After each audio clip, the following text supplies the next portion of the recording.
નમસ્કાર અને સ્વાગત છે બધાનું. આજે આપણે વિજ્ઞાનનો એક ખરેખર ખૂબ જ મજેદાર ટોપિક સમજવાના છીએ: ધાતુઓ અને અધાતુઓ. આ બંને એકબીજા સાથે કેવી રીતે પ્રતિક્રિયા કરે છે? ચાલો આજે આખી વાતને બરાબર સમજી લઈએ. તો પહેલો અને સૌથી મોટો સવાલ મગજમાં એ જ આવે કે ભાઈ, આ ધાતુઓ અને અધાતુઓ એકબીજા સાથે જોડાઈ શા માટે છે? એમની વચ્ચે એવું શું થાય છે કે તેઓ એકદમ મજબૂત બંધનથી જોડાઈ જાય છે? બસ આજના આ સેશનમાં આપણે આ જ સવાલનો જવાબ શોધવાના છીએ. જુઓ, દુનિયાના દરેક તત્વની, પછી ભલે ધાતુ હોય કે અધાતુ, એ બધાની એક જ ઈચ્છા હોય છે, અને એ છે સ્થિરતા મેળવવી. આપણે નિષ્ક્રિય વાયુઓ વિશે તો સાંભળ્યું જ હશે ને? એ કેવા એકદમ સ્ટેબલ, શાંત હોય છે. બસ બાકીના બધા તત્વોને પણ એમના જેવા જ બનવું છે. પણ આ સ્થિરતા એટલે શું?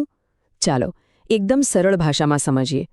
જ્યારે પણ કોઈ તત્વની સૌથી બહારની જે કક્ષા હોય છે ને, એ ઇલેક્ટ્રોનથી આખી ભરાઈ જાય, ત્યારે સમજી લેવાનું કે એ તત્વ સ્થિર થઈ ગયું. અને બસ આ સ્થિતિ મેળવવા માટે તત્વો ઇલેક્ટ્રોનની આપ-લે કરવા માટે પણ તૈયાર થઈ જાય છે. હવે મજાની વાત એ છે કે આ સ્થિરતા મેળવવાના બે રસ્તા છે. એમ સમજો કે આપણી વાર્તાના બે મુખ્ય પાત્રો છે. એક બાજુ છે ધાતુઓ, જે એકદમ ઉદાર દાતા છે, હંમેશા પોતાના ઇલેક્ટ્રોન આપી દેવા તૈયાર. અને બીજી બાજુ છે અધાતુઓ, જે ઇલેક્ટ્રોન લેવા માટે હંમેશા તૈયાર જ બેઠા હોય છે. આ આખી પ્રક્રિયાને બરાબર સમજવા માટે આપણે એક મસ્ત ઉદાહરણ લઈએ: સોડિયમ અને ક્લોરીનની વાર્તા. આ એક એવી જોડીની વાર્તા છે જાણે કે એકબીજા માટે જ બની હોય. તો ચાલો સૌથી પહેલાં મળીએ આપણા પહેલા પાત્ર સોડિયમ એટલે કે Na. એની ઇલેક્ટ્રોનીય રચના જુઓ: 2, 8, 1. આના પરથી તરત જ ખબર પડી જાય કે એની સૌથી બહારની કક્ષામાં બિચારો એક ઇલેક્ટ્રોન એકલો જ છે. હવે સ્થિર થવા માટે સોડિયમ શું કરશે? એના માટે સૌથી સહેલો રસ્તો એ જ છે કે આ એક ઇલેક્ટ્રોનને દાન કરી દે. જેવો એ આ ઇલેક્ટ્રોન ગુમાવશે, એની અંદરની કક્ષા, જે પહેલેથી જ પૂરી ભરેલી છે, એ જ એની નવી બહારની કક્ષા બની જશે. અને બસ એ બની જશે ધન આયન, એટલે કે Na+. ઓકે, હવે વાર્તાના બીજા પાત્રને મળવાનો સમય છે, અને એ છે ક્લોરીન, એટલે કે Cl. એની ઇલેક્ટ્રોનિક રચના છે 2, 8, 7. હવે અહીંયા જુઓ, એની બહારની કક્ષા લગભગ તો ભરેલી જ છે. બસ એક જ ઇલેક્ટ્રોનની કમી છે, સ્થિર થવાથી બસ એક કદમ દૂર. તો ક્લોરીનનું ટાર્ગેટ એકદમ ક્લિયર છે: ગમે ત્યાંથી એક ઇલેક્ટ્રોન લઈ આવો અને પોતાની બહારની કક્ષા પૂરી કરો. અને જેવો એને એક ઇલેક્ટ્રોન મળી જાય, એ તરત જ બની જાય છે ઋણ આયન, એટલે કે Cl-. તો હવે જુઓ, એક બાજુ છે સોડિયમ, જે એક ઇલેક્ટ્રોન આપવા માટે તૈયાર છે, અને બીજી બાજુ છે ક્લોરીન, જેને એક જ ઇલેક્ટ્રોનની જરૂર છે. આ તો જાણે સ્વર્ગમાં બનેલી જોડી જેવું થયું. સોડિયમ પોતાનો વધારાનો ઇલેક્ટ્રોન ફટાફટ ક્લોરીનને આપી દે છે, અને બસ બંનેની સમસ્યા હલ. હવે જેવી ઇલેક્ટ્રોનની આપ-લે પૂરી થાય, એ પછી બંને પરમાણુઓ શું બની ગયા? આયન. એક ધન વીજભારવાળો અને બીજો ઋણ વીજભારવાળો. અને આપણે સૌ જાણીએ છીએ કે વિરુદ્ધ વીજભાર એકબીજાને ખેંચે છે, અને આ ખેંચાણ, આ આકર્ષણ ખરેખર ખૂબ જ મજબૂત હોય છે.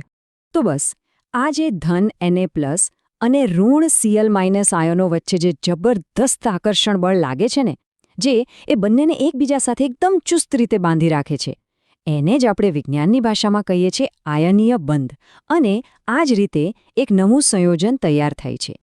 ચાલો, મને લાગે છે કે કોન્સેપ્ટ તો સમજાઈ ગયો હશે, પણ એને એકદમ પાક્કો કરવા માટે આપણે હજુ એક ઉદાહરણ જોઈએ.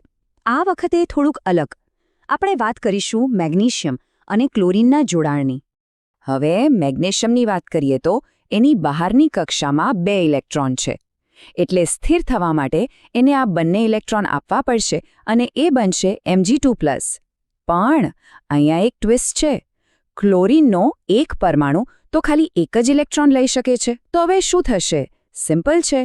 એક મેગ્નેશિયમનો પરમાણુ 2 અલગ અલગ ક્લોરીનના પરમાણુઓને પોતાનો એક ઇલેક્ટ્રોન આપી દેશે.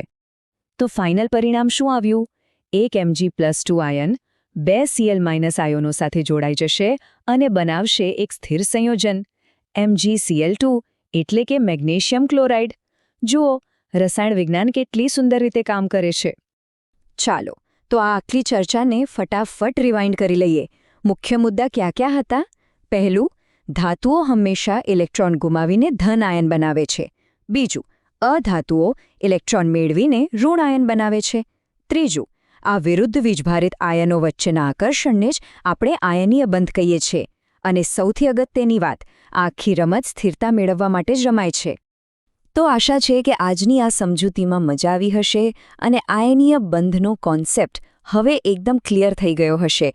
જો આવા જ બીજા વિષયોને આટલી જ સરળતાથી સમજવા હોય તો ચેનલને લાઇક, શેર અને સબસ્ક્રાઇબ કરવાનું બિલકુલ ના ભૂલતા. ફરી મળીશું એક નવા ટોપિક સાથે.